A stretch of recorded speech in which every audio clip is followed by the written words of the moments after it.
Let's be honest, living on a tiny sailboat isn't glamorous. Space is tight, comforts are few, and you'll learn quickly what you really need. But for the right sailor, a small boat means freedom, simplicity, and just enough of everything to live well on the water. This list isn't about dream yachts, it's about the smallest boats real people have actually lived on. Boats under 30 feet that prove you don't need a mansion to chase the horizon. Here are my top 10 tiny sailboats you can actually live on. The Dana 24 is the definition of a small boat with big boat attitude. Designed by Bill Creelock and built by Pacific Seacraft, this little cutter is built like a tank. Heavy layup, deep cockpit, full keel, and enough storage to keep a solo sailor or a couple out cruising for months. It's not cheap, and for good reason. Everything on this boat is overbuilt and thoughtfully laid out. Below decks, you'll find surprisingly good headroom, a decent galley, and a proper sea berth. You won't be hosting dinner parties, but it's got everything you need to cook, sleep, and relax in comfort. At sea, the Dana is stable, predictable, and confidence-inspiring. It's not fast, but it'll get you there, and you won't feel beat up when you arrive.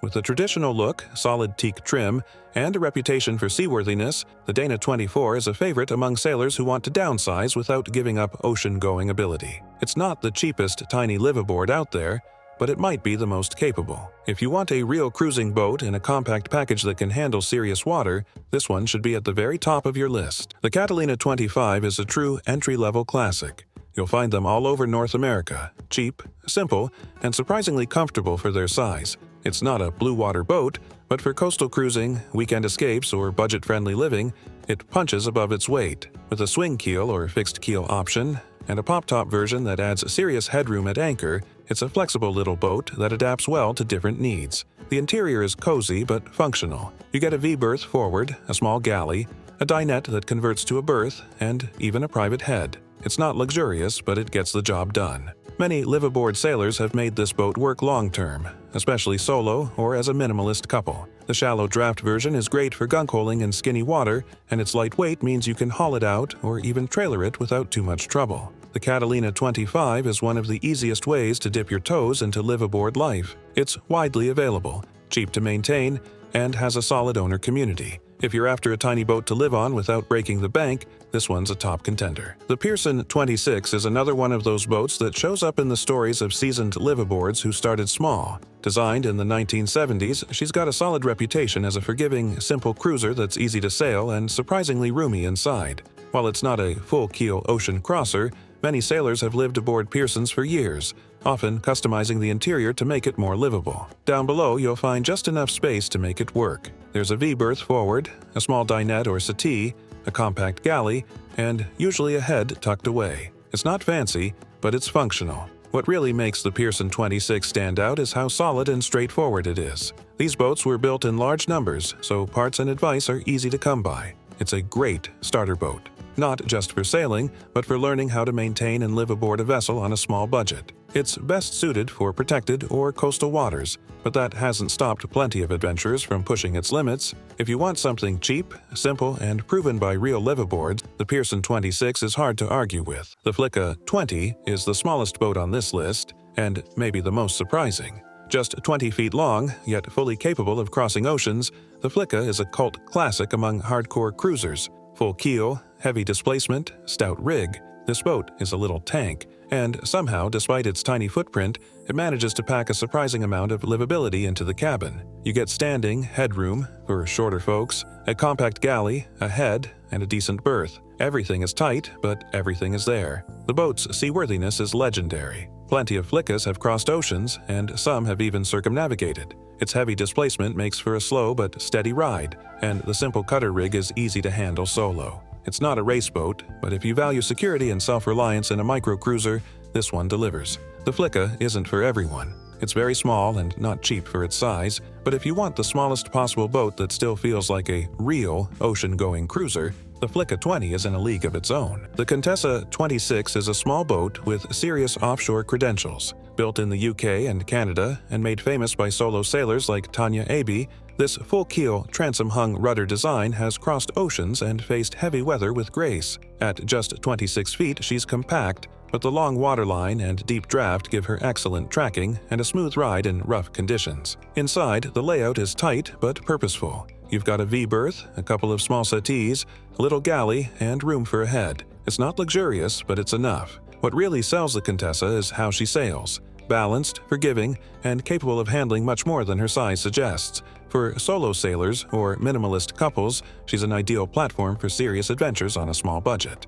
You'll find plenty of stories online of sailors who've crossed the Atlantic, or more, aboard a Contessa 26. She's not a condo on the water, but she's earned her stripes as a go-anywhere cruiser that won't let you down. If you want a real sailor's boat in a tiny package, this one belongs high on your list. The Bristol Channel Cutter 28 is the holy grail for many small boat sailors. Designed by Lyle Hess and built with world cruising in mind, this is a full-keel, massively built cutter that can take you anywhere, literally. She's heavy for her length, displacing around 14,000 pounds, and built with thick fiberglass and bronze hardware throughout. Every inch of this boat screams offshore toughness. Inside, you'll find a warm, traditional interior with clever use of space. There's a decent galley, a comfortable berth, and enough storage to live aboard full-time. Headroom is surprisingly good, and the layout works well at sea, with everything within easy reach. This isn't a boat for the casual weekender, it's for the sailor who wants to cross oceans with full confidence and doesn't mind doing it in a cozy space. The BCC's charm lies in its timeless lines and unmatched seaworthiness.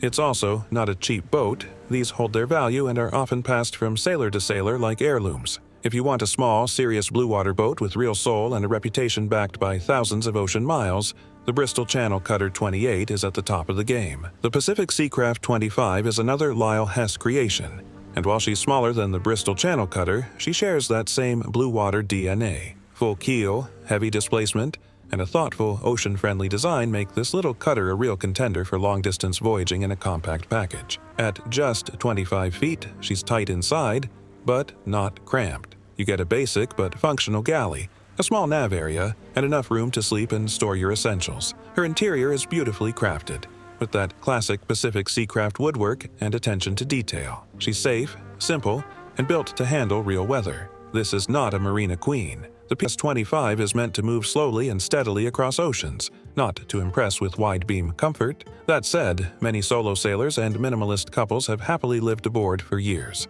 With a little creativity and a good gear setup, she becomes a self-sufficient little ship capable of long-term independence. If you want serious cruising capability in under 26 feet, with the quality and pedigree to match, the Pacific Seacraft 25 deserves a serious look. She's a classic, and for good reason. The Cape Dory 28 is a full-keel cruiser with salty lines and a devoted following. Carl Alberg's design philosophy focused on simplicity, safety, and balance, and it shows. She's built like a traditional offshore cruiser, with a long overhang, narrow beam, and strong directional stability. For sailors who value classic handling and solid build quality over interior volume, the Cape Dory 28 is a top pick. Inside, it's all wood and charm.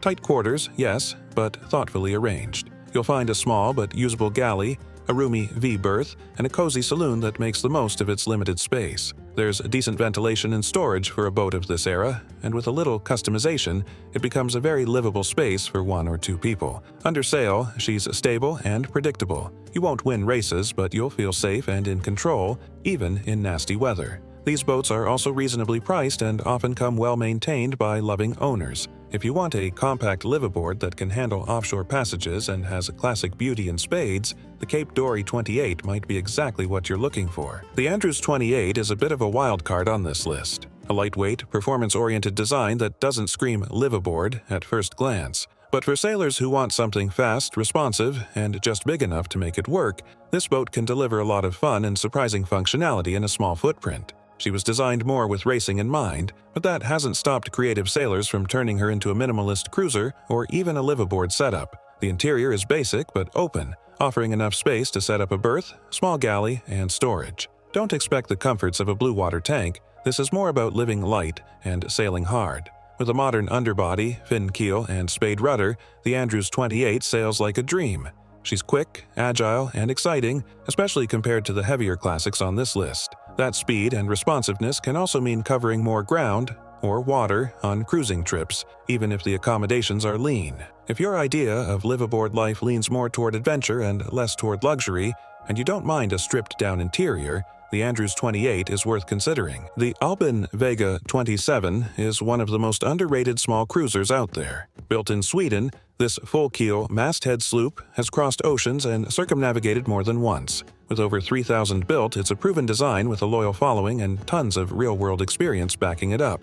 The interior is Spartan but functional. You'll find a compact galley, a V-berth, settees, and a small head. There's enough headroom to move around comfortably for average-sized sailors, and with smart use of space, it becomes a livable little cabin for solo sailors or a very cozy couple. She sails well, better than you'd expect from her looks, and she's known for her toughness. Many Vegas have completed solo Atlantic crossings and round-the-world voyages with minimal upgrades. The engine, usually a Volvo MD6 or MD7, is a weak point in older models, but replacements and upgrades are common. If you're after a budget-friendly, battle-tested, and easy-to-handle little cruiser that has already proven itself across the globe, the Albin Vega 27 is a quiet hero. It may not win beauty contests, but it might just carry you farther than you ever thought possible. So there you have it, 10 tiny sailboats you can actually live on. They may be small, but every one of these boats has proven itself as a real home on the water. Whether you're dreaming of coastal hops, full-time live-aboard life,